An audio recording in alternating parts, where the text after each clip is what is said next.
तर तुम्हाला नेहमी प्रश्न असतो की केळीसाठी जमीन कशी असावी. परंतु आता इथं तुम्ही बघाल की ही पूर्ण ब्लॅक कॉटन सॉईल आहे. ही जमीन केळीलायक नाही. ह्या जमिनीमध्ये वापसा प्रॉपर होत नाहीये. हे लॅटरल आयडियली इथं पाहिजे. म्हणून भर काळ्याच्या जमिनीमध्ये तुम्ही 100% केळी लावू शकतात. परंतु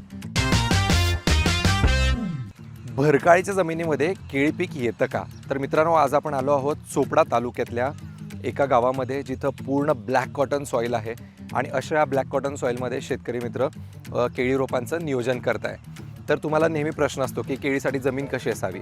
तर अगदी साधं त्याचं उत्तर आहे की ज्या जमिनीत पाण्याचा निचरा चांगला होतो ती जमीन केळीसाठी सर्वोत्तम असते.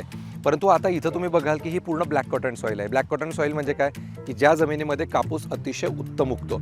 तर मित्रांनो, ह्या जमिनीमध्ये कापूसाचा अतिशय उत्तम उगतो, परंतु कटू सत्य हे आहे की ही जमीन केळीलायक नाही. आता ही जमीन केळीलायक का नाही? कारण याच्यामध्ये जर पाणी दिलं तर याच्यामध्ये वापसा लवकर येत नाही. याच्यात काय होतं, आता यांनी कधीतरी पाणी दिलेलं असेल, पण आता यांची जमीन बघा, हा जो गोळा झाला आहे ना, हा गोळा झाला म्हणजे काय की ह्या जमिनीमध्ये वापसा प्रॉपर होत नाही आहे आणि अशी जमीन केळीसाठी अतिशय घातक असते.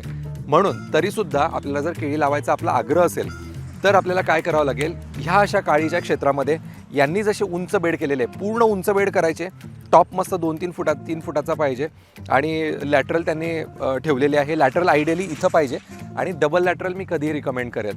पण काळ्या जमिनीमध्ये तुम्ही जेवढा उंच बेड कराल तेवढा तुमचा पाण्याचा निचरा व्यवस्थित होणार आहे. कारण वरचा जो टॉप लेअर आहे, इथून जे एक्सेस पाणी आहे ते पूर्ण खाली निघून जाणार आहे. जर पाऊस खूप जास्त झाला तरीसुद्धा हे पाणी खाली निघून जाणार आहे आणि जास्तीचं पाणी या सरीमधून निघून जाणार आहे. तर डेफिनेटली शेत तयार करताना तुम्हाला थोडी काळजी घ्यावी लागणार आहे. जास्त मेहनत पुरणार आहे, पण वर्षभराचं पीक असल्याने सुरुवातीला केलेली मेहनत ही कधी तुमच्या फायदेशीर राहणार आहे. म्हणून भर काळ्याच्या जमिनीमध्ये तुम्ही 100% केळी लावू शकतात, परंतु प्रिपरेशन तुमचं असं पाहिजे, एकदम 1.5 फुटापर्यंत तुमचा बेड उंच आलेला पाहिजे.